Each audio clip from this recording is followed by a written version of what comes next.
Jeff, when it's this cold and the wind is howling, wind chills are expected to get to 30 degrees below zero. I'm on North Broadway here in Yonkers, where Con Edison is working to restore power to over 100 customers. This is a dummy M67 frag grenade. It's what the soldiers were training with today. And you can see zinc clearly right behind me in the rock on this wall. What's shining is zinc. And more trees like this are expected to fall throughout the day. So this storm is far from over. In Hawthorne, Genevieve DiNatale, FiOS 1 News. I'm here on Chester Avenue where the road is blocked off. Police have confirmed that an emotionally disturbed man has been barricaded inside his home. From behind a bunker on Range 17 at Fort Drum, one soldier held his arm high. Bro. Then they hit the deck. This is live grenade training. They tossed one, sometimes two grenades in a row into a sand pit, sending smoke into the air and shaking the trees nearby. They're soldiers with the 4th Battalion, 31st Infantry Regiment. These troops will be deploying to Afghanistan in the coming months, and this grenade training, although seemingly dangerous, is designed to prepare them. I've been in the Army for 2.5 years, and the only time I've used a hand grenade was in basic training.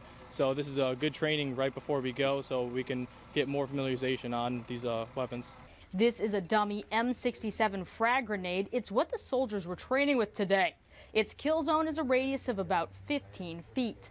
Grenades are used to normally clear bunkers or to obscure or cover and conceal enemy or friendly movement. After the pin is pulled, it takes 5 to 7 seconds for the grenade to detonate. And anyone within a 105-foot radius of a detonating grenade is in danger.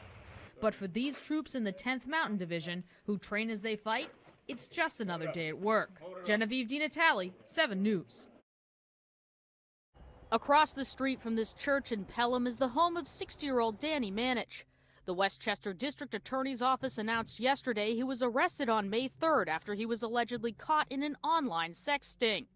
To some residents of this seemingly quiet neighborhood, this doesn't come as a surprise. Men are always looking for sex in one way or the other, no matter how old they are. That's too bad, because at 60 you should be enjoying yourself, or close to it. I guess that's what he was looking for. Meanwhile, other residents were surprised to find this was happening so close to home. I can't believe it. I had no idea that this sort of thing was going on in this town, because it seems like a really nice town, right? Investigators say that on April 15th, Manich sent pornographic images of a minor to an undercover investigator from the district attorney's office. Prosecutors say Manich was under the impression that he was allegedly speaking with someone who could get him a child for sex. Manich was released on bail. His next court appearance is on May 28th in White Plains City Court. Genevieve DiNatale, FiOS 1 News. State Assemblyman Steve Hawley, who represents an area between Rochester and Buffalo, is sponsoring this bill, which would put a referendum on the November ballot. It would ask all New Yorkers if they would support dividing New York into 2 separate states, with upstate New York being one state and downstate being another. This isn't necessarily about corruption.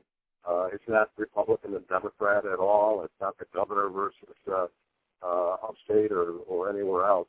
This is about representing people and trying to make sure that our way of life is sustained.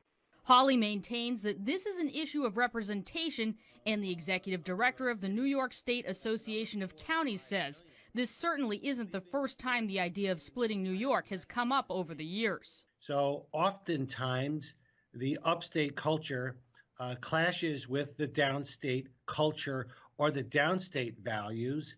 And you see pieces of legislation come up from time to time, like this piece of legislation by Assemblyman Hawley.